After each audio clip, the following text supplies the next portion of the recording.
Morning guys! So, diretso ligo na. Sarap ng tulog ko, ano? Aga tayo nakatulog, makapag-review na ako. Diretso ligo na, tapos diretso pasok lang. Wala naman tao, kailangan pang ibang gawin. Ligpit ko muna yung kama ko. Banitualya natin ngayon. It's ligo time!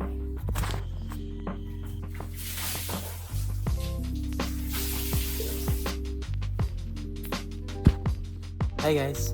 So, gagayak na ako. And dito kaya kayo kakausapin, ano? Para bago. Para hindi nyo pa hintayin sa huli yung mga tips na binibigay ko, ano? So sabi ko kahapon yung topic natin is hygiene.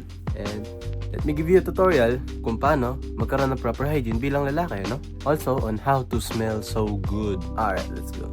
First of all, first of all, maligo ka araw-araw. I think this is matik naman na, no? And parang alam nyo naman na siguro to kung lalaki kayo, kailangan maligo ka araw-araw. Pero kung di mo ginagawa to, I know some people na hindi naligo araw-araw and they don't smell that good. Make sure to take a bath araw-araw. And take a bath properly, you know? Huwag yung 5 minutes bath lang, tapos na. No.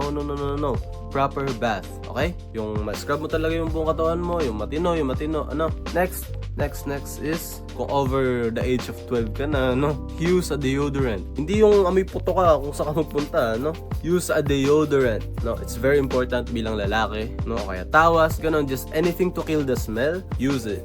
Okay?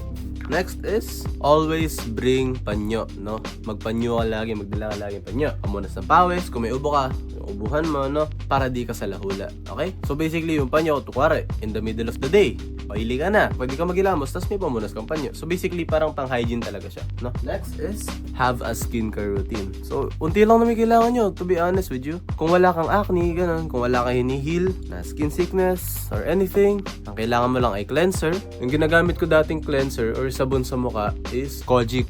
Okay? Pwede Kojic. So, gamitin mo yan, ano? Ang tip ko sa inyo, ibang sabon yung gamitin nyo sa mukha sa ginagamit nyo sa katawan nyo. That's my number one tip, ano? Ang gawin nyo po, use Kojic. Pagkatapos nang bili ka ng murang moisturizer and murang sunscreen. Tatlo lang, no? Itong dalawa na to, yung sunscreen and moisturizer, they can go for like 150 each, no?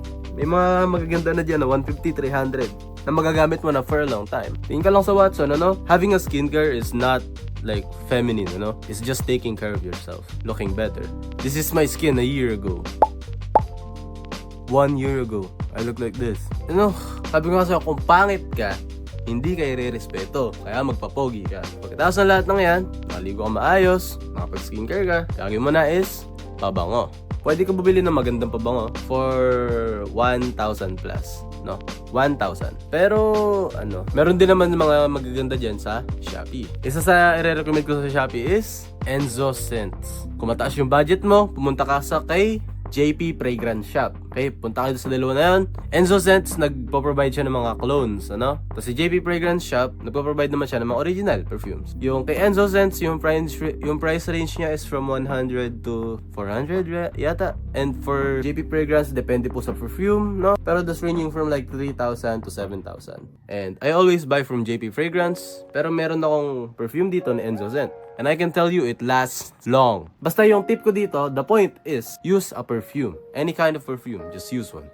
So, dahil summer ngayon, ang may recommend ko, ay actually, tagulan ngayon, ano? Ang marirecommend ko sa inyo ay, kung low budget ka, ano ba maganda? Dupe ng Stronger With You Intensely, or kung gusto nyo, Mancera Instant Crush. Para sa akin, mabango lang yung Mancera Instant Crush. Pero kung tag-init na sa inyo, manap ka ng dupe ng YSL EDP, or dupe ng Creed Aventus. You can't go wrong with any of those scents, no? Versace Eros, mabango din. Yung mga sikat na scents, manap lang kayo, and it would make you smell good than 90% of people around you, no? Remember that, onting investment lang, and mas mababango ka na sa 90% ang nakapalibot sa'yo. 90%. Mas mababango ka na sa 90% ang nakapalibot sa'yo. Onting investment lang, no? And kung mid-budget ka naman, kung medium yung budget mo, go for this. 1.5 to, no? 1.5. Naglalast yan for more than 8 hours. So, crazy story ang nangyari dito kasi is, nasa labas ako ng bahay namin. And yung jowa ng kuya ko or fiancé ng kuya ko is nasa loob ng bahay. 6 meters apart. 6 meters. Okay? And sabi niya, naamoy niya daw ako doon. So di ko alam kung placebo ba yun or kahit ano. Pero it's still amazing, ano? And tuwing sinusuot ko yun talaga, marami kong compliments na nare-receive for 1,500. If I could buy something for that cheap, no? If I could buy one perfume for that price range, bibiling ko is Club de Nuit Intense Man. Pero malaki po talaga akong frog head, ano? Kaya mahilig ako sa perfume. Pero ang ganda po kasi ng epekto niya sa akin, no? Bukod sa mabango ka na, no? Hygienic ka pa. Isipin mo nga yun, mag-i-invest ka ng onting pera para isipin ng tao mabango ka. O para malaman ng tao mabango ka. May paki ka sa sarili mo. Pag may paki ka sa sarili mo, magkakapaki rin sila sa'yo. That's basic, no? So ang isipin mo ganito, being called mabango is one of the best compliments you can ever receive, no? Nasa 7-Eleven ako dati. I was wearing YSL EDP. And may dalawa doon, naamoy ako, tapos pagbalik ko sa counter, pag naano ko na, nang nabili ko, kanila, ay ano yung gamit mong pabango? So, may mga ganun talagang moments, pero madalang nangyayari yun. Pero still, isipin mo rin yung pagiging bango mo, no? Isipin mo pa rin yung hygiene mo. So that's basically it, ano? So, magbibihis na ako, sino lang, pagbaba na ako, and pag nasa kotse na ako. Bye!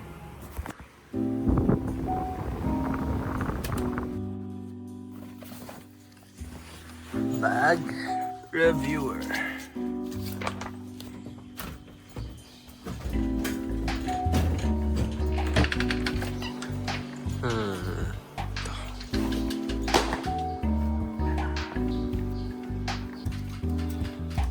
Jelly Cool Ray. Kakape ba tayo? Anong oras na ba? It's 6:12 pa lang. Magkape na tayo. Dito nga. Iced coffee nga. Okay na yun. Kunti lang. Okay. Mekos mo na yan doon. Alright. Next. Dito kami umiinom ng tubig, ano? Wow. Alright. Natin to. Parang bait tayo. Yeah, iced coffee. Kakape lang ako guys, ano? See you na lang pag nasa kotse na ako. Bye! Hi guys! So, nasa kotse na ako, ano? Diretso na ako sa school. See you na lang guys, pag nasa school na ako. Makapag-usap naman na tayo doon, ano? So maganda din pala yung nag-uusap tayo maaga, no? Para kahit pa paano, di ko na siya isipin mamaya. Kasi mahirap din talaga umisip ng topic. Pero ang gagawin ko na from now on is umisip ako ng topics mga now para sa kinabukasan. Gets? So ganoon na po yung lagi gagawin ko para di ako mahirapan. With that being said, alis na po ako, ano? Kasi late na ako. See you guys. Bye!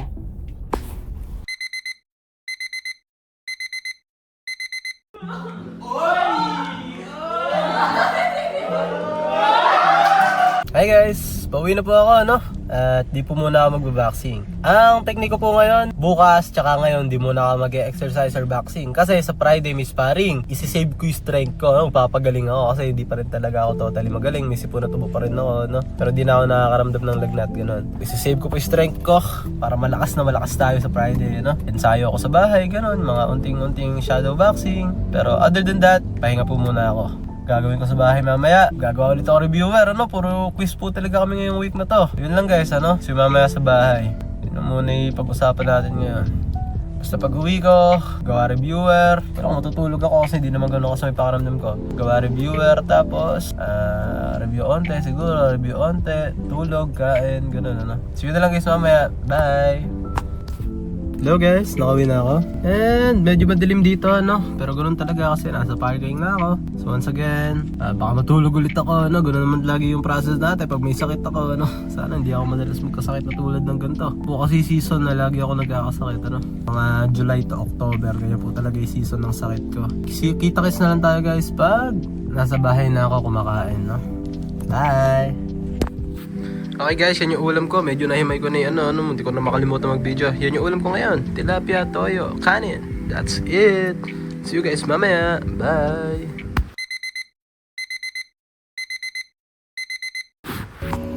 Hi guys, nagpahinga ako saglit, ano? Medyo matagal naman, mga 4 na oras yata ako dito. Now, re-review na tayo, ano? Pero bago yan, mag-skincare muna ako, ano? See you na lang pagkatapos ko mag-skincare and pag magre-review na ako, okay? And yeah, bago pala ako mag-review, gagawa muna ako reviewer. So papakita ko na live footage na, no? Pero syempre, skincare muna ako. Bye guys! Hey guys, tapos na mag-skincare. Gagawa ko reviewer, ano? So, sasama ko kayo. And tapos naman na tayo mag-usap, ano? Ito na lang yung last kong gagawin bago ko tapusin yung video. Sa totoo lang, yung ginawa ko lang po kaninang past 5 hours maybe is watch boxing. Nanood lang akong boxing, napakatagal. Ini-improve ko lang yung ano ko. Habang hindi ako nagtitraining, ano, gusto ko lang din matuto ng parang sa isip ng sa boxer, no? So yan, ano? Gagawa na ako reviewer. See you guys!